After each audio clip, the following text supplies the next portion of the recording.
इथे जी तेजस्वी मंडळी आहेत, आता आमचे राजाराम बापू आहेत तिथे बसलेले, 103 वर्षाचा तरुण मनुष्य असं यांनी वर्णन केलं होतं. त्यांच्या इतका उत्तम गोंधळ राजकीय माणसाला सुद्धा घालता येत नाही, तुम्हाला सांगतो.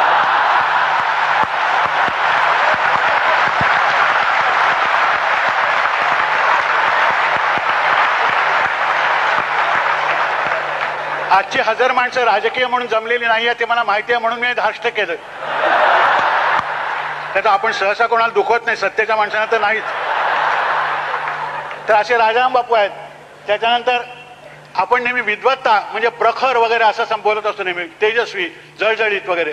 परंतु ज्यांच्या विद्वत्तेमध्ये शारदीय चांदण्याचा आनंद आपल्याला लाभतो, असे आमचे लक्ष्मण शास्त्री जोशी. की विद्वत्ता ही किती शीतल आणि सुंदर असू शकते, असं जर कोणी मला विचारलं तर मी सांगेन की तुम्ही लक्ष्मण शास्त्री जोशींच्या सहवासात 1 तास घालवा, म्हणजे तुम्हाला चांदण्यात न्हावून निघाल्यासारखं वाटतं की नाही बघा. नाही वाटलं तर तुम्ही जन्मजन्माचे गलिच्छ आहात